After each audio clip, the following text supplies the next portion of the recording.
હાલો દીકરાઓ, good morning, જય શ્રી કૃષ્ણ. ચાલો આજના લેક્ચરમાં આપ સૌનું સ્વાગત છે. થોડી તબિયત બરાબર નથી અને અશક્તિને કારણે થોડું બોલવામાં તકલીફ પડશે, પરંતુ લેક્ચર તો લેવા જ પડશે.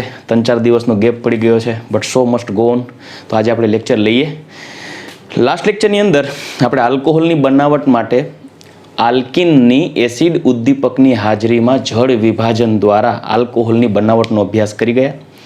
અને લાસ્ટ લેક્ચરની અંદર આપણે આ ચેપ્ટરમાં ઉપયોગી જેટલી રિએક્શન્સ હતી બધી રિએક્શન્સના નામ લખેલા હતા અને એવું પણ ડિસ્કશન કરી ગયા કે વધારાની JEE અને નીટ માટેની રિએક્શન્સ પણ આપણે આ જ ટોપિકમાં આગળ જોશું. તો આપણે જ્યારે ફર્સ્ટ રિએક્શન સ્ટાર્ટ કરી હતી આલ્કિનમાંથી આલ્કોહોલની બનાવટ. આ આલ્કિનમાંથી આલ્કોહોલની બનાવટ માટે એસિડ ઉદ્દીપકની હાજરીમાં જળ વિભાજન જોઈ ગયા. એના માટે આપણે ઇમ્પોર્ટન્ટ રિએક્શન્સ જે કેટાલિસ્ટની પ્રેઝન્સમાં ક્યારે કઈ રીતે ઉમેરો થાય મિકેનિઝમ સાથે જળ વિભાજન જોઈ ગયા છે, જે મોસ્ટ ઇમ્પોર્ટન્ટ રિએક્શન છે. રાઈટ. ચાલો બીજી રિએક્શન આપણે ડિસ્કસ કરવા જઈ રહ્યા છીએ, તે છે હાઇડ્રોબોરેશન ઓક્સિડેશન. પહેલી રિએક્શન જોઈ ગયા ને દીકરાઓ, એમાં આપણે પાણીનો અણુ ઉમેરી અને એસિડ ઉદ્દીપકની હાજરીમાં જળ વિભાજન કરતા હતા. આથી તે પ્રક્રિયા પ્રત્યક્ષ જળ વિભાજન તરીકે ઓળખી શકાતી હતી. જ્યારે આ એસિડ ઉદ્દીપકની હાજરીમાં કયા કયા પોઈન્ટને ઇન્વોલ્વ કરેલા હતા, તો એક માર્કોનિકોવના નિયમનું પાલન કરતું હતું. માર્કોનિકોવના નિયમને અનુસરે, બરાબર, એસિડ ઉદ્દીપકની હાજરીમાં જળ વિભાજનથી મળતી નિપજ માર્કોનિકોવના નિયમને અનુસરે. અને બીજું, એસિડ ઉદ્દીપકની હાજરીમાં કાર્બોકેટાયન માં પુનઃરચના પણ થાય. આ બે મુદ્દાની અંદર ઇન્ક્લુડ કરેલા હતા. એક્ઝામ્પલ્સ પણ આપણે જોઈ ગયા. આથી જે વિદ્યાર્થીઓએ આ પોઈન્ટનો અભ્યાસ નથી કરેલો તો પ્લીઝ આ લેક્ચર જોતા પહેલાં આપણા આની આગળનો લેક્ચર જરૂર જુઓ, પછી આ લેક્ચરથી શરૂઆત કરો. બીજું રિએક્શન સ્ટાર્ટ કરીએ, હાઇડ્રોબોરેશન ઓક્સિડેશન. આ પ્રક્રિયા 2 સ્ટેપમાં થશે. પહેલા સ્ટેપમાં આલ્કિનનું હાઇડ્રોબોરેશન કરવાનું છે, એટલે કે એની ડાયબોરેન સાથે પ્રક્રિયા કરવાની છે. આલ્કિનની ડાયબોરેન B2H6 સાથેની પ્રક્રિયા. અને ડાયબોરેનથી મળતી નિપજ છે જે ટ્રાય આલ્કાઇલ બોરેટ મળશે, તેનું ઓક્સિડેશન હાઇડ્રોજન પેરોક્સાઇડ સાથે કરવાનું છે બેઝિક મીડિયામાં H2O2/OH- બેઝિક મીડિયામાં તેનું ઓક્સિડેશન કરશું ત્યારે આપણને આલ્કોહોલ મળશે. દીકરાએ રિએક્શન વ્યવસ્થિતપણે જોઈએ, પણ એ રિએક્શનમાં મળતી નિપજ અંગે અગાઉથી જ તમને પહેલાં માહિતગાર કરી દઉં કે આ પ્રક્રિયામાં મળતી જે નિપજ હશે, આ પ્રક્રિયામાં હાઇડ્રોબોરેશન ઓક્સિડેશનથી મળતી આલ્કોહોલ નિપજ છે એ પ્રતિ માર્કોનિકોવના નિયમને અનુસરતી નિપજ આપશે. મતલબ કે માર્કોનિકો કરતા વિપરીત. બીજી વસ્તુ, આ પ્રક્રિયામાં અપ્રત્યક્ષ જળ વિભાજન થશે. અપ્રત્યક્ષ જળ વિભાજન એટલે પાણીનો ઉમેરો કર્યા વગર જળ વિભાજન જેવી ઘટના થશે. તો સૌપ્રથમ આ બે મુદ્દાઓને આવરી લેતો મુદ્દો આપણે આ પોઈન્ટ ઉપર સીધા ડિસ્કશન કરીએ. અને બે તબક્કામાં થતી પ્રક્રિયામાં પહેલા તબક્કાની વાત કરીએ. સૌપ્રથમ એક્ઝામ્પલ જ લઈએ ડાયરેક્ટ. અસમિતીય આલ્કિનથી જ શરૂઆત કરીએ. દાખલા તરીકે મારી પાસે છે propyne CH3 single bond CH double bond CH2 propyne. કારણ કે તમે અસમિતીય આલ્કિનનું ઉદાહરણ લેશો તો જ તમે સમજી શકો કે માર્કોનિકોવના નિયમને અનુસરે કે પ્રતિ માર્કોનિકોવના. ચાલો હવે એની પ્રક્રિયા કરાવવાની છે આપણે B2H6 ડાયબોરેન સાથે. ડાયબોરેન સાથે પ્રક્રિયા કરશું ત્યારે આ ડાયબોરેનમાંનો BH3 એકચ્યુઅલી ડાયબોરેન છે, એમાં બોરોનની સંયોજકતા 3 હોય, પરંતુ તે દ્વિઆણવીય અણુ સ્વરૂપે સ્થાયી હોવાથી B2H6 પ્રક્રિયામાં ભાગ લેતો હોય, પરંતુ B2H6 નો BH3 રાસાયણિક પ્રક્રિયામાં ભાગ લેશે, જે 3 મોલ પ્રોપીન સાથે પ્રક્રિયા કરી અને પ્રથમ તબક્કાને અંતે એટલે કે સ્ટેપ 1 માં આપણને નિપજ આપશે CH3 single bond CH2 single bond CH2 3 times B એટલે કે ટ્રાય પ્રોપાઇલ બોરેન. આ મધ્યસ્થી નિપજ થઈ છે, પ્રથમ તબક્કાને અંતે મળતી નિપજ. હવે આ ટ્રાયપ્રોપાઇલ બોરેન જે સ્ટેપ 2 તરફ આપણે આગળ વધીએ તો ટ્રાયપ્રોપાઇલ બોરેન CH3CH2CH2 થાઇસ બી. ટ્રાયપ્રોપાઇલ બોરેનની પ્રક્રિયા હાઇડ્રોજન પેરોક્સાઇડ સાથે H2O2 ના 3 મોલ પ્રક્રિયા ઉમેરવાના થશે અને બેઝિક મીડિયા OH- અથવા તમે અહીંયા NaOH પણ ઉમેરી શકો છો. બેઝિક મીડિયામાં જ્યારે પ્રક્રિયા કરવામાં આવે છે ત્યારે પ્રક્રિયાથી આપણને નિપજ મળશે 3 mole CH3CH2CH2OH. Propane 1 ol plus H3BO3 boric acid by product બનશે. Boric acid. આ મળતી નિપજ પ્રોપેન 1 ઓલ એ પ્રતિ માર્કોનિકોવના નિયમને અનુસરતી નિપજ મળે છે. પ્રતિ માર્કોનિકોવ નિયમ મુજબની નિપજ પ્રોપેન 1 ઓલ. ચલો, મુદ્દો એ છે આ પ્રક્રિયા કઈ રીતે થાય છે.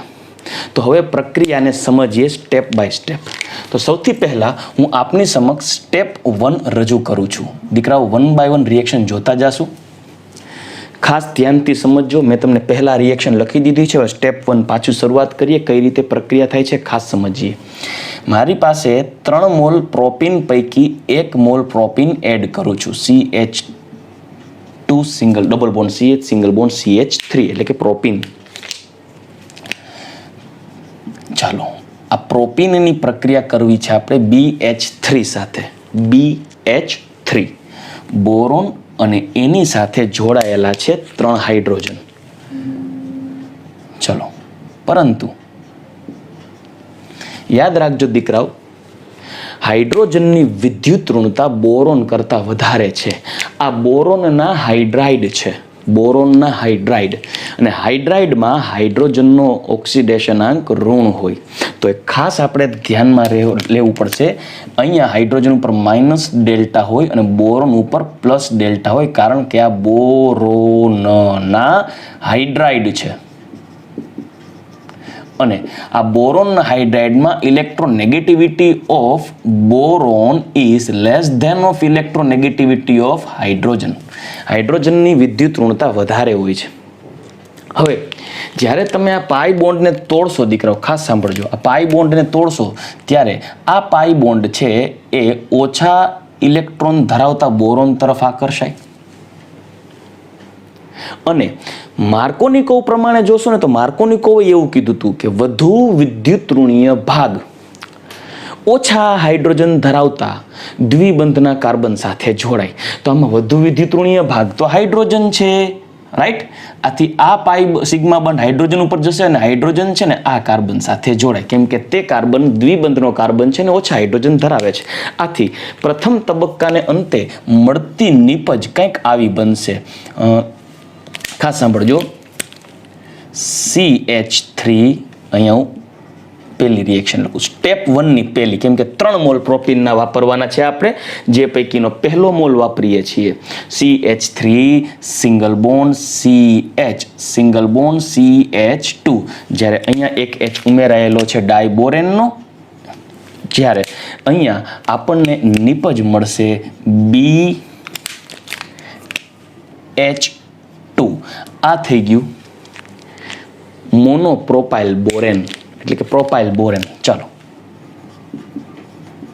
Propyl borane 1 by 1 step by step દીકરાઓ સમજાવું છું. બહુ ઇમ્પોર્ટન્ટ રિએક્શન છે, ખાસ ધ્યાન રાખજો. આ રિએક્શન છે એ આ ચેપ્ટરની સૌથી અઘરી રિએક્શન્સ કહીએ ને તો એ સૌથી અઘરી રિએક્શન્સમાંની એક રિએક્શન છે, એટલે ખાસ ધ્યાન રાખજો. બીજું, હવે આપણે 1 મોલ વાપરો છે. હજી આપણે બોરોન પાસે વિદ્યુત ઋણીય હાઇડ્રોજન 2 છે. તો હજી આપણે એ જ રિએક્શનને આગળ વધારીએ, સ્ટેપ 1 કન્ટિન્યુ કરીએ.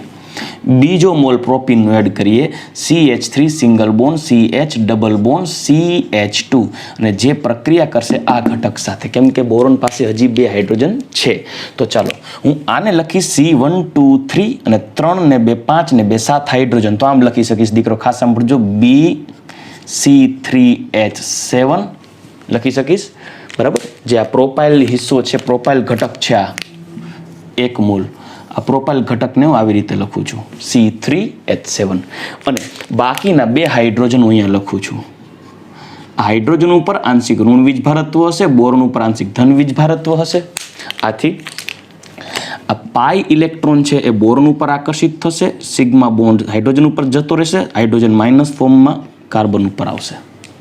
તો બીજા તબક્કાને અંતે, એટલે કે પહેલા જ સ્ટેપનું જે બીજો મોલ પ્રોપીન પ્રક્રિયામાં ભાગ લેશે ત્યારે આપણને નિપજ કંઈક આવી મળશે, CH3, આ હાઇડ્રોજન અહીંયા જોડાઈ જશે, એટલે કે CH, અહીંયા H, single bond CH2, BC3H7, અને આ બોરોન પાસે હજી છે H. તો ડાઈ પ્રોપાઇલ બોરેન, ડાઈ પ્રોપાઇલ બોરેન યોગશીલ પ્રક્રિયા થાય છે.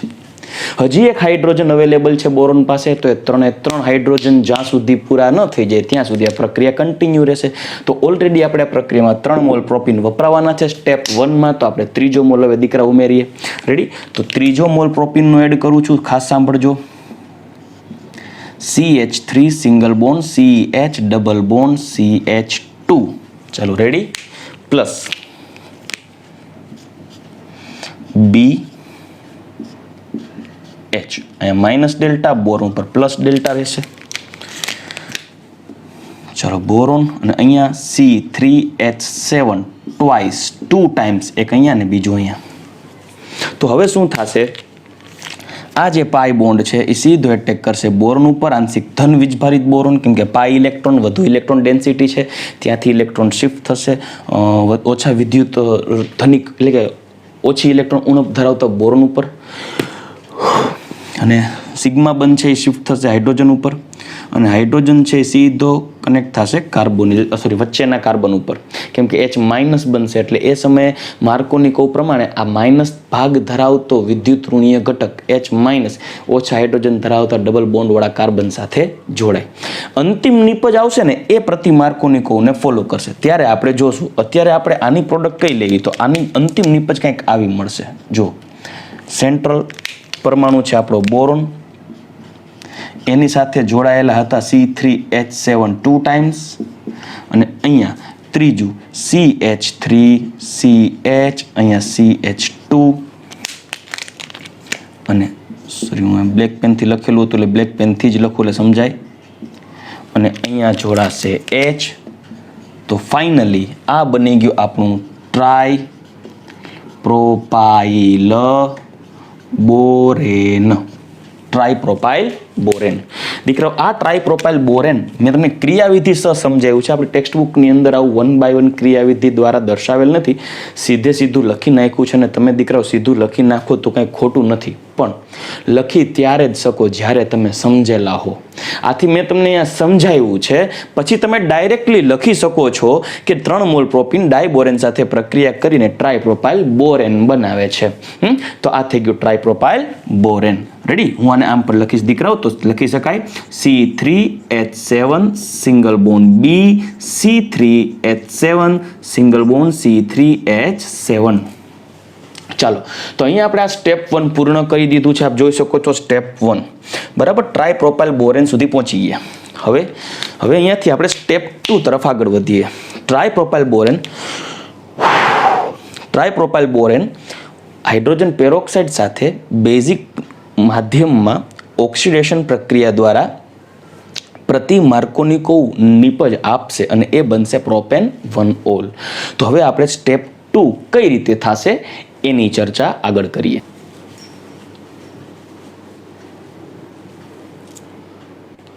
ચાલો દીકરાઓ, હવે આપણી પાસે છે ટ્રાઇપ્રોપાઇલ બોરેન. સ્ટેપ 2 શરૂઆત કરીએ, અને એ થશે ઓક્સિડેશન પ્રોસેસ. તો આ ઓક્સિડેશન પ્રક્રિયામાં ટ્રાયપ્રોપાઇલ બોરેન, કેમ કે આપણે પ્રોપીન લીધો તો પ્રક્રિયામાંથી આ યોગશીલ પ્રક્રિયા થઈ ટ્રાયપ્રોપાઇલ બોરેન મળ્યો છે. તેની હાઇડ્રોજન પેરોક્સાઇડ સાથેની ઓક્સિડેશન પ્રક્રિયા કરશો ને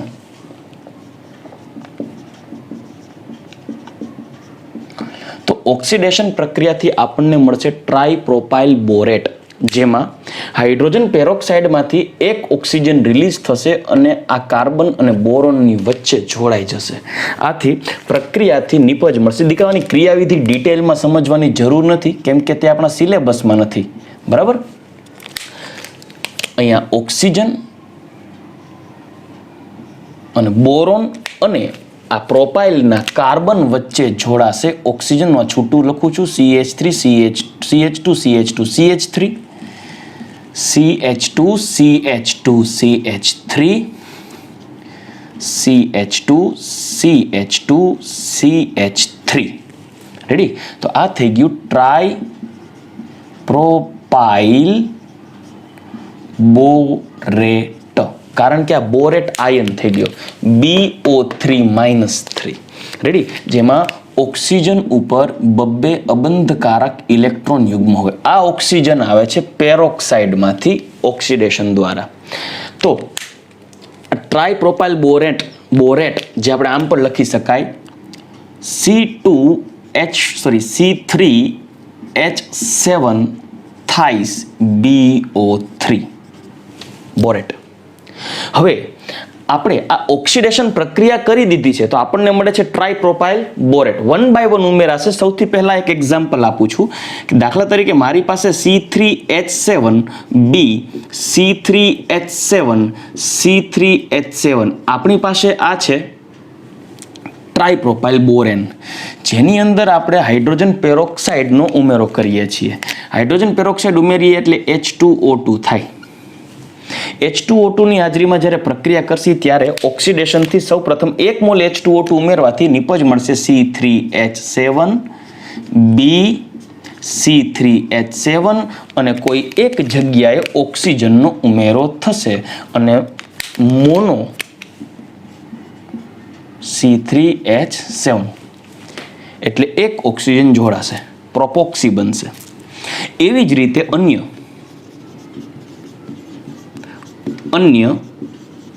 2 મોલ H2O2 નો ઉમેરો કરતા ટ્રાયપ્રોપાઇલ બોરેટ બને. દીકરાવાની મિકેનિઝમ પણ છે, હું તમને હજી ક્લિયરિફાઈ કરી દઉં છું કે હું અહીંયા ધારીશ તો હું તમને જો સમજાવવા ઈચ્છું તો આ બોરોન કઈ રીતે આવે છે એ વિષમ વિભાજનની ઘટનાઓ દ્વારા સમજાવી શકીશ, પરંતુ ટાઈમ કન્ઝ્યુમિંગ મિકેનિઝમ છે. બીજી વસ્તુ સમજાવી તો દઉં પણ તમારે યાદ રાખવી પડશે. ખોટું મગજ બગાડવું અને કારણ વગરનું ઇમ્પોર્ટન્સ નથી કે પૂછાતું નથી, તો શા માટે ખોટો ટાઈમ બગાડવો જોઈએ? એ સમજવાથી મહારથ નથી, એ આવડવું ઇમ્પોર્ટન્ટ છે. આથી જેટલી વસ્તુ જરૂરી છે એટલું ક્વોલિટી વર્ક કરો અને મેક્સિમમ માર્ક્સ ગેઇન કરો. આ સિદ્ધાંતને લઈને ચાલો. તો H2O2 નો ઉમેરો કરવામાં આવે તો બોરોન અને કાર્બન વચ્ચે એક ઓક્સિજન ઉમેરાય. એવી રીતે બીજો મોલ નાખો તો આ બંને વચ્ચે ઓક્સિજનનો ઉમેરો થશે, ઓક્સિડેશન થઈ અને ટ્રાયપ્રોપાઇલ બોરેટ બને છે. તો ફાઇનલી આ ટ્રાયપ્રોપાઇલ બોરેટ બને, જે મેં લખી દીધું છે. બરાબર. હવે મારી પાસે આ ઓક્સિડેશન પ્રક્રિયામાં H2O2 ઉમેરેલો છે. હવે ટ્રાયપ્રોપાઇલ બોરેટ બેઝિક માધ્યમમાં ટ્રાયપ્રોપાઇલ બોરેટ બેઝિક માધ્યમમાં એટલે આપણે આમાં ઉમેરો કરશું NaOH આલ્કોહોલમાં રૂપાંતરણ પામશે.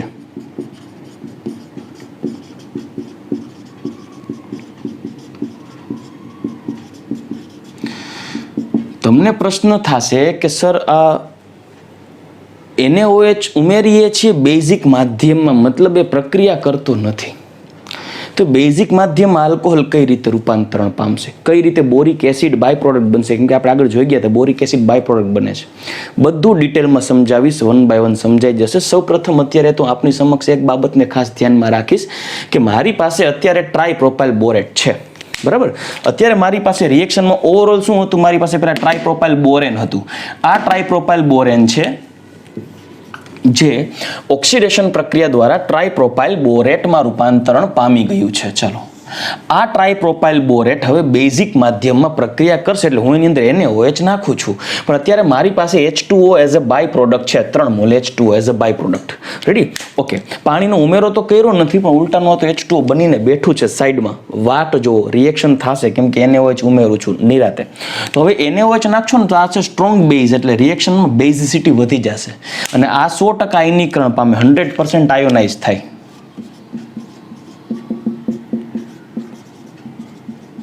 અને Na પ્લસ અને OH માઇનસમાં રૂપાંતરણ પામે.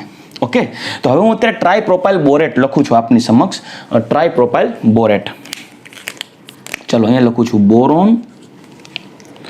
ત્યારબાદ અહીંયા આ ઓક્સિજન એક કામ કરું છું, આ રેડ કલરથી 3 બોરેટના ઓક્સિજન બતાવું છું જે ઓક્સિડેશન દ્વારા ઉમેરો થયો છે.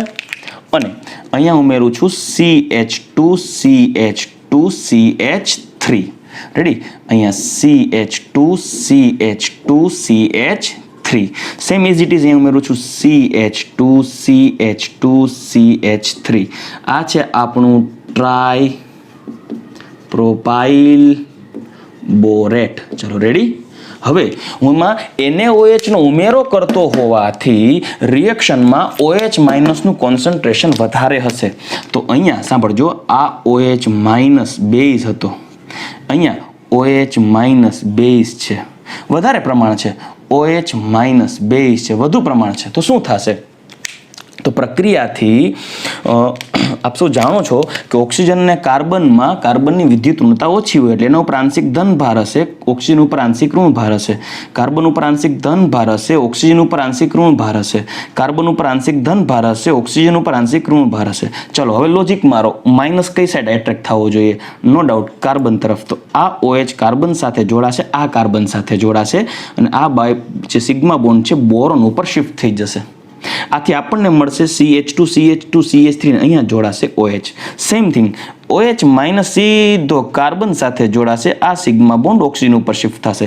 સેમ હિયર, આ OH માઇનસ સીધો કાર્બન ઉપર એટેક થશે, આ સિગ્મા બોન્ડ ઓક્સિજન ઉપર જોડાઈ જશે. તો આપણને પ્રક્રિયાથી કેટલી નિપજ મળશે? 3 મોલ. 3 મોલ મળે CH3CH2CH2 અને તેની સાથે જોડાયેલો હશે OH, પ્રોપેનોલ. Propane 1 all. ચલો, રેડી? Propane 1 all. આ 3 મોલ પ્રોપેનોલ મળી ગયો, કેમ કે આ 3 મોલ OH છે. આ 3 મોલ OH ક્યાં? તો કે જો આ પ્રોપેનોલ બનાવવા વપરાઈ ગયા, જે પ્રતિ માર્કોની કૌ નિપજ મળે છે ને અનુસરે. ઓકે, તો હવે આપણી પાસે કોણ બચે છે? તો આપણી પાસે બચે છે BO3 minus, BOO minus minus, અને બીજા અહીંયા 3 મોલ NaOH નાખેલા હશે, તો 3 Na પ્લસ 3 OH માઇનસ. તો આ 3 Na પ્લસ ને 3 BO3 માઇનસ, એટલે આપણને મળશે શું? પેલા તો Na3BO3 અને પ્લસમાં અહીંયા હતું પાણી H2O, 3 મોલ H2O બચેલા હતા. તો એ સોડિયમ બોરેટ H2O સાથે એકચ્યુઅલી ડાયરેક્ટ ખરેખર Na3BO3 નથી મળતું. વાસ્તવિકતા એવી છે કે આ જે Na પ્લસ છે ને, 3 મોલ Na પ્લસ, એ આ 3 H2O સાથે પ્રક્રિયા કરીને 3 NaOH બનાવી દેશે. આ 3 Na પ્લસ જે NaOH માંથી આવે છે, આ બાય પ્રોડક્ટના H2O છે, એમાંથી 3 NaOH બનાવી લેશે. એટલે જે 3 NaOH વાપરા છે એ જ 3 NaOH પાછા આવી ગયા. એટલે NaOH એ પ્રક્રિયામાં ભાગ નથી લીધો, ખાલી પ્રક્રિયાના બેઝિક માધ્યમ પૂરું પાડેલ છે જસ્ટ. રેડી? આથી 3 NaOH પાછો મળી ગયો. હવે પાણીમાં બચે છે 3 NaOH, 3 OH વપરાઈ ગયા, તો 3 H વધે અને એક વધે છે BO3 માઇનસ 3, એટલે બાય પ્રોડક્ટ બનશે H3BO3. તો આ પ્રક્રિયા થઈ ગઈ પ્રતિ માર્કોની કૌના નિપજને અનુસરતી નિપજ આપતી આલ્કોહોલની બનાવટ, અને એ છે આલ્કિનની હાઇડ્રોબોરેશન ઓક્સિડેશન પ્રક્રિયા. મોસ્ટ ઇમ્પોર્ટન્ટ રિએક્શન છે દીકરાઓ. બીજી પ્રક્રિયા થઈ આ આલ્કિન અસમિતીય આલ્કિનની પ્રથમ તબક્કામાં હાઇડ્રોબોરેશન અને બીજા તબક્કામાં ઓક્સિડેશન કરવામાં આવે છે H2O2 અને બેઝિક મીડિયાની હાજરીમાં. તો પ્રક્રિયાથી આપણને મળે છે પ્રોપેન 1 ઓલ. ચાલો રેડી. તો આ બે પ્રક્રિયા તો મેં તમને બતાવી દીધી. હવે ત્રીજી પ્રક્રિયા જે આલ્કિનમાંથી ઓક્સીમર્ક્યુરેશન ડીમર્ક્યુરેશનની પ્રોસેસ કરી અને આલ્કોહોલ બનાવાય છે, જે આપણી એનસીઆરટીમાં નથી પરંતુ ઇમ્પોર્ટન્ટ છે JEE અને નીટ માટે. પાછું આ પ્રક્રિયા જે હું કહેવા જઈ રહ્યો છું એ આ રિએક્શન્સને મળતી આવતી હોવાથી આપણે એ રિએક્શનનો ઉલ્લેખ પણ અત્યારે કરી જ લઈએ અને તેને આધારે કઈ કઈ બાબતોને ધ્યાનમાં રાખવાની છે એની ટિપ્સ પણ આપી દઉં. ચાલો દીકરાઓ, હવે મેં આપની સમક્ષ 3 રિએક્શન્સ લખેલી છે, જે પૈકીની આ 2 રિએક્શન આપણે ઓલરેડી ડિસ્કસ કરી ગયા. એસિડ ઉદ્દીપકની હાજરીમાં આલ્કિનનું જળ વિભાજન અને હાઇડ્રોબોરેશન ઓક્સિડેશન.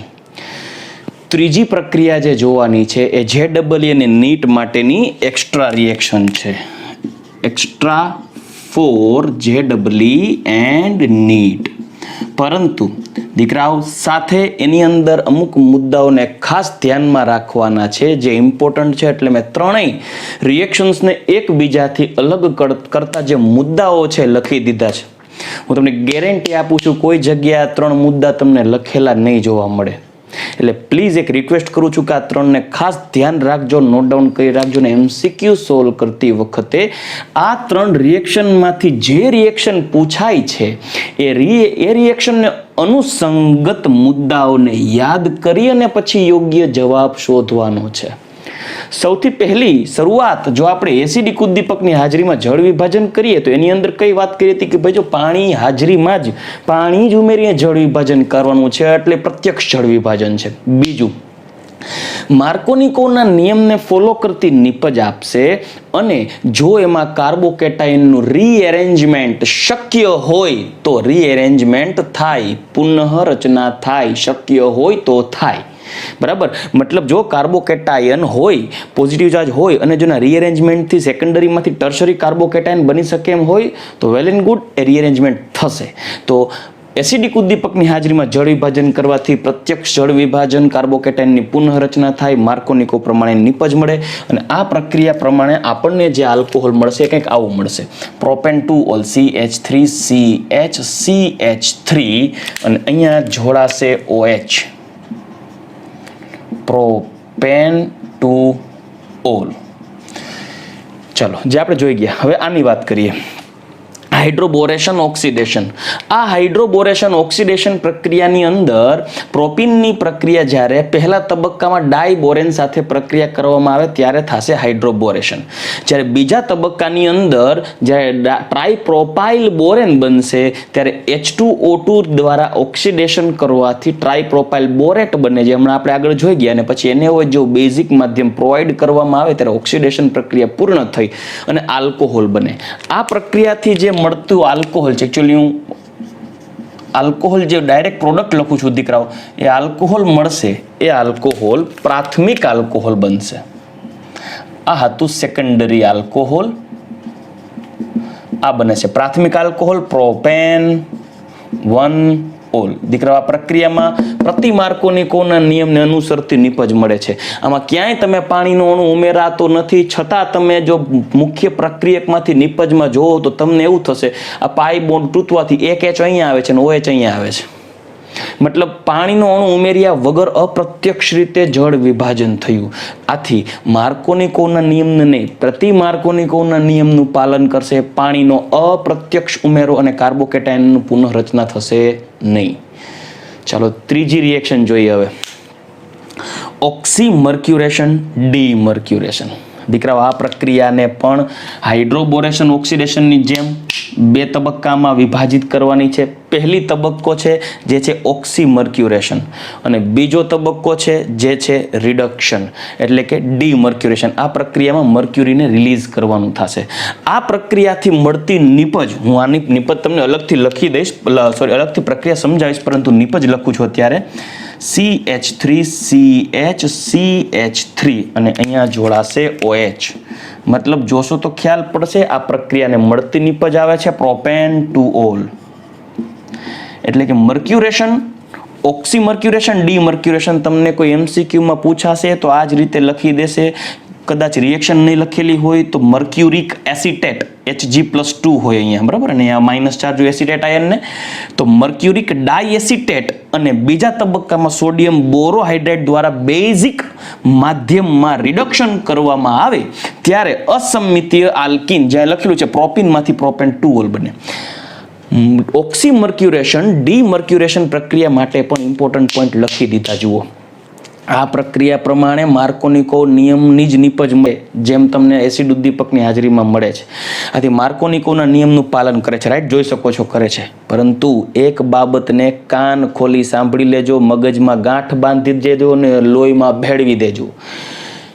એસિડ ઉદ્દીપકની હાજરીમાં જળ વિભાજન કરો છો ત્યારે કાર્બોકેટાયનનું રીએરેન્જમેન્ટ થાય છે, પરંતુ ઓક્સીમર્ક્યુરેશન ડીમર્ક્યુરેશન પ્રોસેસમાં નીપજ માર્કોનિકોવના નિયમને પાલન જરૂર કરે પણ કાર્બોકેટાયનની પુનઃરચના થતી નથી, કારણ કે તેમાં એસિડિક મીડિયા નથી. એટલે આ બાબતને ખાસ ભૂલતા નહીં, કાર્બોકેટાયનની પુનઃરચના નહીં થાય, આ યાદ રાખજો. હા, તમને પ્રશ્ન થશે સારાનું એક્ઝામ્પલ આપો, જરૂરથી હું તમને અત્યારે આ રિએક્શન આખી સમજાવું ને પછી તમને એનું એક્ઝામ્પલ પણ આપીશ, બરાબર. ત્રીજી વાત, પાણીનો અપ્રત્યક્ષ ઉમેરો, રાઈટ, કેમ કે તમે આ પ્રક્રિયા જુઓ, આમાં તમે ક્યાંય પાણી ઉમેરેલ નથી. રિએજન્ટ્સમાં પહેલા તબક્કામાં ઓક્સીમર્ક્યુરેશન કરો છો જેમાં મર્ક્યુરી યુક્ત એસિટેટ જોડાશે યોગશીલ પ્રક્રિયા દ્વારા. જ્યારે બીજા તબક્કામાં રિડક્શન કરો છો ક્યાંય પાણીનો અણુ ઉમેરતા નથી, છતાં પણ આલ્કીનમાંથી આલ્કોહોલ બની ગયું એટલે પાણીનો અપ્રત્યક્ષ ઉમેરો થયો. અને એસિડ ઉદ્દીપકની હાજરીમાં તમે જે પ્રક્રિયા કરો છો એના કરતાં પણ સરળતાથી મર્ક્યુરેશન ડીમર્ક્યુરેશન પ્રક્રિયા દ્વારા આલ્કોહોલ બનાવી શકાય. એટલે નીચા પ્રક્રિયા પરિસ્થિતિમાં આ પ્રક્રિયા શક્ય છે, જે ઇમ્પોર્ટન્ટ છે, લખ્યું છે કે એસિડ ઉદ્દીપક દ્વારા થતા જળ વિભાજન કરતાં સરળતાથી પ્રક્રિયા થશે. આ દીકરાઓ ઇમ્પોર્ટન્ટ મુદ્દો છે ઓક્સીમર્ક્યુરેશન ડીમર્ક્યુરેશન માટે. રેડી? તો હવે ઓક્સીમર્ક્યુરેશન ડીમર્ક્યુરેશન પ્રક્રિયા સમજાવું. ચાલો સ્ટેપ 1 લઈએ. ઓક્સીમર્ક્યુરેશન આ થશે સ્ટેપ 1. આ સ્ટેપ 1 ની અંદર તમારે સૌપ્રથમ માનો કે હું પ્રોપીન જ લઉં છું ઉદાહરણ તરીકે, અને એ પ્રોપીનમાં આપણે ઉમેરીએ મર્ક્યુરિક એસિટેટ એટલે કે CH3COOHGOCOOCH3. ચાલો રેડી? Mercuric acetate. હવે સાથે સાથે આ મર્ક્યુરિક એસિટેટ ઉમેરવાની સાથે તમારે ઉમેરવાનું થશે H2O. તમને પ્રશ્ન થશે સર તમે તો એવું કીધું કે અપ્રત્યક્ષ પાણીનો ઉમેરો કરો છો, બરાબર છે. અપ્રત્યક્ષ પાણીનો ઉમેરો એટલે કરું છું કારણ કે આ H2O સીધો આલ્કીનમાં નથી ઉમેરતો. તમે જોશો ત્યારે તમને ખ્યાલ પડશે કે આ પ્રક્રિયામાં ખરેખર વાસ્તવમાં અહીંયાથી આ બોન્ડ તૂટશે, અહીંયા નેગેટિવ, અહીંયા પોઝિટિવ. તમે જ્યારે પાણીનો અણુ ઉમેરશો અહીંયા ત્યારે આ પાણીના અણુમાંથી આખો અણુ આમાં નથી આવતો, એટલે હું અપ્રત્યક્ષ જળ વિભાજન કહું છું. કેમ કે આ H2O નો પહેલા H+ અહીંયા જોડાશે, એટલે આ બાય પ્રોડક્ટ આપણે મળશે એસિટિક એસિડ બાય પ્રોડક્ટ, એટલે કે માઇનસ CH3C≡OH એસિટિક એસિડ. જ્યારે આ પાઈ બોન્ડ તૂટશે અને એ પાઈ બોન્ડ સીધો એટેક કરશે Hg ઉપર, જ્યારે આ પ્રક્રિયાનો જે વિદ્યુત ઋણીય ભાગ છે OH- એ સીધો જોડાશે વચ્ચેના કાર્બન ઉપર માર્કોનિકોવના નિયમાનુસાર, બરાબર. તો પ્રક્રિયાથી આપણને નીપજ કંઈક આવી મળશે CH3 સિંગલ બોન્ડ CH2. જ્યારે આ હિસ્સો અહીંયા જોડાશે HgOH OCH3 આ મધ્યસ્થી નિપજ મળશે, મધ્યસ્થી યોગશીલ નિપજ, કારણ કે ઉમેરો થયો છે. અને બાય પ્રોડક્ટ આપણે મળે છે એસિટિક એસિડ. હવે સ્ટેપ 2 તરફ આગળ વધીએ. સ્ટેપ 2 ની અંદર આ તમે કરો છો ઓક્સીમર્ક્યુરેશન, અને ઓક્સીમર્ક્યુરેશનમાં આપણે ઉમેરો શેનો કરીએ છીએ દીકરાઓ? પાછો લખું છું અહીંયા, CH3CO C double bond O twice Hg plus H2O, એટલે પાણી અને મર્ક્યુરિક એસિટેટ. Mercuric acetate.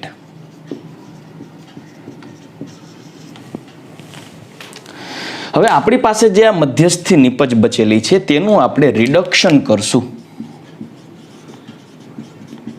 અને એ પણ NaBH4 દ્વારા બેઝિક માધ્યમમાં. યાદ રાખજો, બેઝિક માધ્યમ.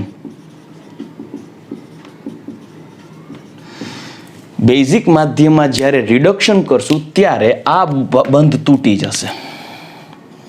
CH3CHOH single bond CH2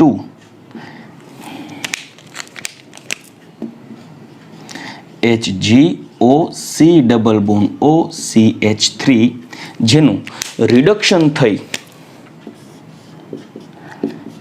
NaBH4OH minus દ્વારા રિડક્શન થઈ અહીંયાથી બંધ તૂટી જશે અને હાઇડ્રોજનનો ઉમેરો થશે. અને હાઇડ્રોજનનો ઉમેરો થવાથી આપણને નિપજ મળશે CH3CH3OH, પ્રોપેન ટુ ઓલ. ચાલો, એક હાઇડ્રોજન અહીંયા ઉમેરાઈ ગયો, બીજો હાઇડ્રોજન અહીંયા ઉમેરાશે. આ બંધ તૂટી જશે ને મર્ક્યુરી અણુ સ્વરૂપે છૂટો પડશે, પરમાણુ સ્વરૂપે. એટલે વત્તા હજી એક બાય પ્રોડક્ટ બનશે CH3COOH, અને વત્તા મુક્ત થશે Hg મર્ક્યુરી. અને મર્ક્યુરી મુક્ત થતું હોવાથી આને કહેવાય ડીમર્ક્યુરેશન, કેમ કે પ્રક્રિયા દરમિયાન મર્ક્યુરી છૂટો પડે છે. તો આ એક પ્રક્રિયા થઈ. બહુ ડિટેલમાં તમારે આટલું યાદ રાખવાની જરૂર નથી, કેમ કે આપણી NCERTમાં લખેલું નથી, એટલે થિયરીમાં નહીં પૂછાય. પણ એક બાબત MCQ માટે જરૂર યાદ રાખશો કે મધ્યસ્થી નિપજ MCQમાં કોઈ જગ્યાએ કદાચ પૂછાય તો મર્ક્યુરેશન દ્વારા મધ્યસ્થી નિપજ આ મળે, અને અંતિમ નિપજ છે એ આલ્કોહોલ મળે, જે માર્કોનિકોના નિયમને ફોલો જરૂર કરે છે, પરંતુ એમાં કાર્બોકેટાયનની રચનાનું રીએરેન્જમેન્ટ શક્ય નથી. તો આ દીકરાઓ ત્રીજી પ્રક્રિયા થઈ ગઈ, મર્ક્યુરેશન, ડીમર્ક્યુરેશન. તો હવે હું તમારી સમક્ષ એક એવું એક્ઝામ્પલ રાખું કે એક્ઝામ્પલને આધારે તમે જો પ્રક્રિયા કરશો તો આ ત્રણેય પ્રક્રિયાઓને એકબીજાથી અલગ કઈ રીતે પાડી શકાય કાર્બોકેટાયનના રીએરેન્જમેન્ટને આધારે. ચાલો એવું એક્ઝામ્પલ લઈએ. ચલો દીકરો, નેક્સ્ટ એક્ઝામ્પલ આપની સમક્ષ રાખું છું, 3-મિથાઇલ-બ્યુટવનિન. આ એક આપણને પ્રક્રિયક આપેલો છે, યાદ રાખજો ખાસ દીકરા, MCQમાં પૂછાઈ શકે કે આ એક પ્રક્રિયક આપેલો છે 3-મિથાઇલ 1 2 3 4 3-મિથાઇલ-બ્યુટવનિન. હવે એનું એસિડ ઉદ્દીપકની હાજરીમાં જળ વિભાજન કરવા જઈએ તો અહીંયા એકવાર પ્લસ ચાર્જ આવશે અને અહીંયા CH આવશે. પહેલા તો H ઉમેરાશે. એસિડ ઉદ્દીપકની હાજરીમાં H નો ઉમેરો થાય ક્રિયાવિધિ અનુસાર. આથી સૌથી પહેલા તો CH3 સિંગલ બોન્ડ CH3 અહીંયા H સિંગલ બોન્ડ CH3 એક H અહીંયા ઉમેરાશે, અહીંયા રચાશે પોઝિટિવ ચાર્જ કાર્બોકેટાયન. પરંતુ જો અહીંયા સ્પેસિફાઈ કરેલું રાખ્યું જ છે કાર્બોકેટાયનની પુનઃરચના થાય જો શક્ય હોય તો આપ જોઈ શકો છો આ સેકન્ડરી કાર્બોકેટાયન છે, અને આ હાઇડ્રોજન જો અહીંયા શિફ્ટ થાય તો પ્લસ ચાર્જ અહીંયા આવવાથી ટર્શરી કાર્બોકેટાયન થાય. આથી પુનઃરચના દ્વારા પુનઃરચના દ્વારા હાઇડ્રોજન શિફ્ટિંગ થશે અને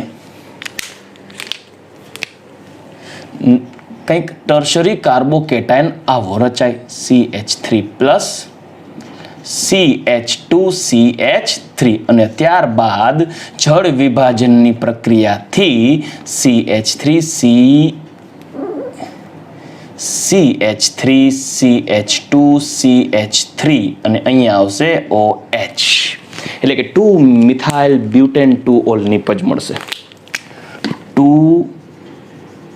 મિથાઇલ બ્યુટેન-2-ઓલ. તો હું એક કામ કરું છું, આ પ્રક્રિયાની નીપજ હું ડાયરેક્ટ લખી નાખું છું, ડાયરેક્ટ પ્રોડક્ટ. તમે લખી શકો છો, તમે પણ લખી શકશો. CH, તમારે તો ઓપ્શન ટીક કરવાનું છે સીધું નીપજમાં. અહીંયા આવશે OH CH2 CH3, direct product. મેં તો તમને સમજાવ્યું પુનઃરચના થાય છે એટલે. ચલો, રીઅરેન્જમેન્ટથી આપણી ફાઇનલ પ્રોડક્ટ બનશે. આ તમને ડિટેલમાં સમજાવ્યું. સેકન્ડ રિએક્શન જોઈએ. આ પ્રક્રિયા છે 3-મિથાઇલ-બ્યુટ-1-ઇન. હાઇડ્રોબોરેશન ઓક્સિડેશન કરો છો, પ્રતિમાર્કોનિકોના નિયમ અનુસાર નીપજ આપે છે, તો આપણી ફાઇનલ પ્રોડક્ટ કંઈક આવી થશે. CH3CH CH3 CH2 single bond CH2 અને ત્યાં જોડાશે OH, આપણી ફાઇનલ પ્રોડક્ટ. તો એ થશે 3-મિથાઇલ-બ્યુટેન-1-ઓલ, 3-મિથાઇલ-બ્યુટેન-1-ઓલ. તો દીકરાઓ, તમે આ બંને નીપજ જોઈ શકો છો. એસિડ ઉદ્દીપકની હાજરીમાં જળ વિભાજન કર્યું ત્યારે તમને જે નીપજ મળે છે એ માર્કોનિકોને ફોલો તો કરતું હતું, પણ કાર્બોકેટાયનની રીઅરેન્જમેન્ટને કારણે કંઈક આવી નીપજ મળે છે. જ્યારે ઓક્સીમર્ક્યુરેશન ડીમર્ક્યુરેશન કરશો તો આ પ્રક્રિયામાં કાર્બોકેટાયનનું રીઅરેન્જમેન્ટ નહીં થાય, સીધું અહીંયા OH આવશે, માર્કોનિકોના નિયમનું પાલન કરશે અને મને નીપજ મળશે CH3 CH CH3 CH CH3 અને OH.